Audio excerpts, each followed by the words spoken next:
Sunan Kalijaga lahir sekitar tahun 1400-an dari keluarga bangsawan Tuban, yakni dari seorang bupati Tuban bernama Tumenggung Wilatikta dan istrinya yang bernama Dewi Nawangrum.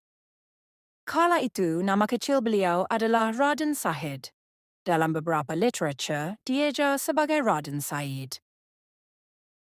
Berhubung beliau ini adalah keturunan bangsawan, maka beliau memiliki sejumlah nama, sebut saja ada Lokajaya, Syekh Malaya, Pangeran Tuban, Ki Dalang Sidabrangti, dan Raden Abdurrahman. Terkait akan asal-usul beliau, ternyata terdapat dua pendapat yang berbeda. Pendapat pertama mengatakan bahwa Sunan Kalijaga adalah keturunan Arab dan Jawa asli.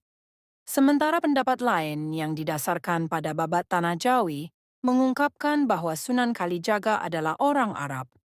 Bahkan jika dirunut akan silsilah dari kakeknya, Sunan Kalijaga masih memiliki silsilah dengan Abbad bin Abdul Muthalib, paman dari Nabi Rasulullah SAW. Sunan Kalijaga sejak kecil sudah diperkenalkan akan agama Islam oleh guru agamanya. Tujuannya adalah supaya nilai-nilai dasar Islam dari Al-Quran dan hadis Rasulullah SAW dapat menjadi pedoman hidup beragama yang baik bagi beliau.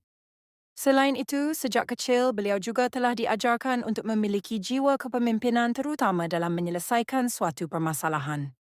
Terbukti, beliau selalu menjadi pemimpin atau pencetus ide ketika tengah bermain dengan teman-teman sebayanya. Namun beliau tidak pernah merasa sombong dan tetap merasa rendah hati sehingga disukai oleh teman-temannya. Dalam beberapa sumber menyebutkan bahwa masa muda dari Sunan Kalijaga ini terdapat dua versi. Pada versi pertama mengatakan bahwa Sunan Kalijaga yang kala itu masih menggunakan nama Raden Said adalah seolah pencuri. Namun beliau melakukan perampokan dan pencurian ini bukan untuk dinikmatinya sendiri, melainkan untuk rakyat kecil. Kala itu, Raden Said yang telah mendapatkan pendidikan agama sejak kecil, khawatir akan kondisi masyarakat Tuban yang selalu diliputi oleh kemiskinan dan membuat jiwanya memberontak. Raden Said tentu saja sudah menyampaikan kekhawatirannya tersebut ayahnya, tetapi sang ayah hanyalah raja bawahan dari kekuasaan kerajaan Majapahit Pusat. Kemudian rasa solidaritas dan simpati dari Raden Said kepada rakyat Tuban membuat beliau melakukan aksi nekat berupa pencurian bahan makanan di gudang kadipaten. Setelah melakukan pencurian, Raden Said secara diam-diam membagikannya kepada rakyat Tuban. Namun, aksi tersebut diketahui oleh penjaga kadipaten hingga menyebabkan beliau mendapatkan hukuman berupa pengusiran dari Tuban.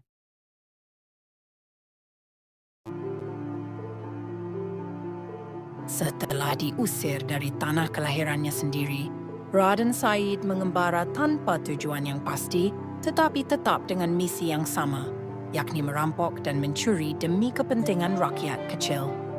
Kemudian beliau menetap di hutan Jatiwangi, menjadi seorang berandal yang merampok orang-orang kaya yang melewati daerah hutan tersebut. Sementara dalam versi kedua mengungkapkan bahwa sejak kecil, Raden Said adalah sosok yang nakal dan tumbuh menjadi seorang yang sadis. Beliau bahkan dikatakan pernah membunuh orang dan mendapatkan julukan Brandel Lokajaya.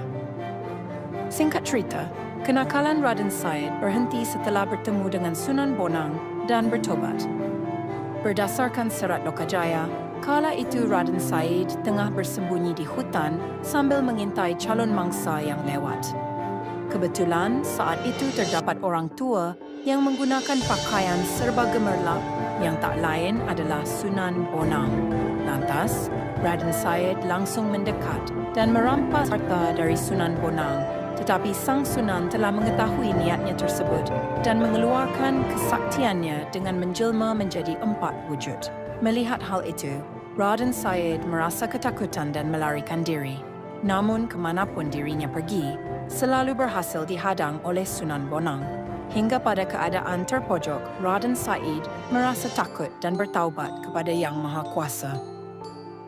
Setelah peristiwa tersebut, Raden Said diangkat menjadi murid dari Sunan Bonang dengan syarat bahwa Raden Said harus menunggu Sunang Bonang di pinggir sungai sambil menjaga tongkat miliknya.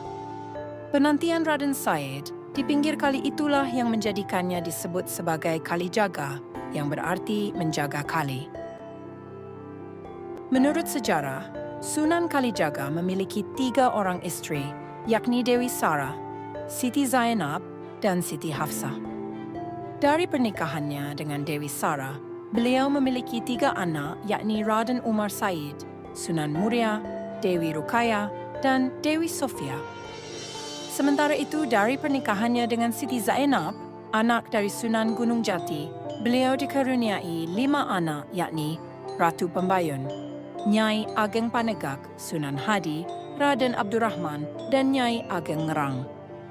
Lalu dari pernikahannya dengan Siti Hafsah belum diketahui secara jelas siapa nama putranya. Perlu diketahui bahwa Siti Hafsah ini adalah putri dari Sunan Ampel.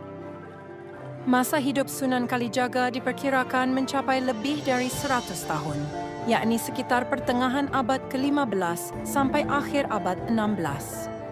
Dengan demikian, beliau juga telah mengalami masa akhir dari kekuasaan Kerajaan Majapahit tepatnya pada 1478.